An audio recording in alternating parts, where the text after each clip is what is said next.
this very important press conference. The first thing is کہ آپ سب کو ہم سب کو اس مبارکباد ہو کہ اس جو چیف آف ڈیفنس فورسز کا ہیڈ کوارٹر ہے اس کا جو سا ہے آغاز ہو چکا. And why? Because it is the most important one of the most important step for the providing the requisite synergy and jointness for military operations. اس کے اوپر آپ لوگ میڈیا میں کافی بحث کر چکے ہیں اینڈ وی انڈرسٹینڈ کہ وارفیئر کا جو کریکٹر چینج ہوا ہے اس کے اندر جو ملٹی ڈومین آپریشنز ہیں. So it is not more only land, sea and air, it is space, it is cyber, it is informational domain, it is the intelligence operations and multiple domains جس کے اندر بھی جنگ لڑی جاتی ہے. The wars have become violent, the wars have become short and intense. تو اس میں efficiency حاصل کرنے کے لیے، ایفیکیسی حاصل کرنے کے لیے اور اکانومی آف ایفرٹ حاصل کرنے کے لیے یہ جو چیف آف ڈیفنس فورسز کا ہیڈ کوارٹر ہے it was a long awaited essential requirement. And it's not only in Pakistan. اس وقت ملک درجنوں سے زیادہ ممالک ہیں دنیا میں. It's up to almost like 70 countries جہاں پہ چیف آف ڈیفنس کا جو سینرجیٹک ہیڈ کوارٹرز ہیں they are available. So this is a something that جس کا جو آج ایک پارلیمنٹ کی ہدایات پہ اور جس کا آغاز ہوا ہے. تو this is again a monumental and great day for the national security of Pakistan. however جو بنیادی مقصد آج بات چیت کرنے کا ہے وہ یہ ہے کہ we need to understand a creeping national security threat that is internal. And that threat کا جو محور ہے، جو اس کا آپ کہہ سکتے ہیں جہاں سے ایمینیٹ ہوتی ہے، that is one delusional mindset and a delusional person جو کہ کیپٹیو ہے اپنی ذات کا، جس کے نزدیک اس کی ذات اور اس کی خواہشات ریاست پاکستان سے بڑھ کر ہیں. اس کی ذات، اس کی خواہشات، فرسٹریشن اس حد تک بڑھ چکی ہے کہ وہ سمجھتا ہے کہ میں نہیں تو کچھ بھی نہیں. And why it may seem to you a bit strange coming from me this, because that person and the narrative that he is pushing, it has become a national security threat. اب سیاست ختم ہو چکی ہے. اب اس کا جو بیانیہ ہے وہ پاکستان کی نیشنل سیکورٹی کو تھریٹ بن چکا ہے.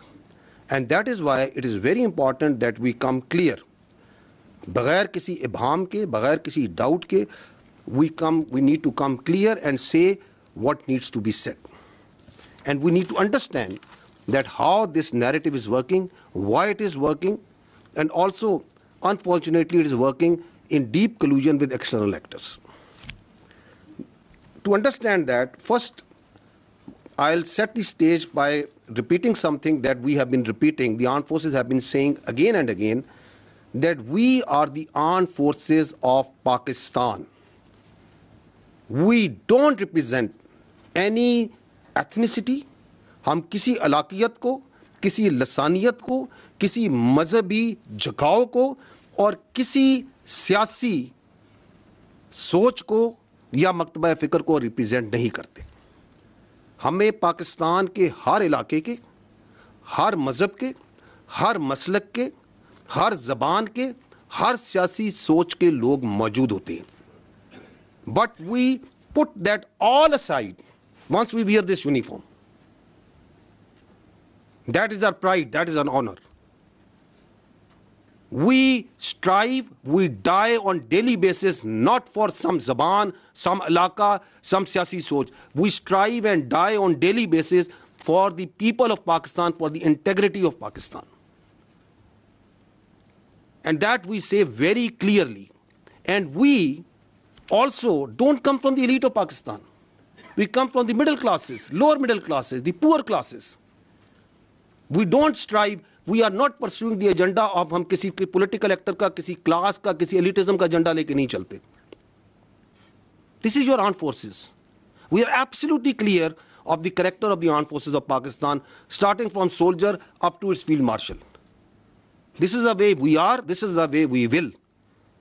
اگر کوئی اپنی ذات کے لیے، اپنے ڈیلوژنل مائنڈ سیٹ کے لیے، اپنی نارسس سوچ کے لیے اس آرمڈ فورسز کو اور اس کی لیڈرشپ پہ اٹیک کرتا ہے، then we will also come bare knuckle.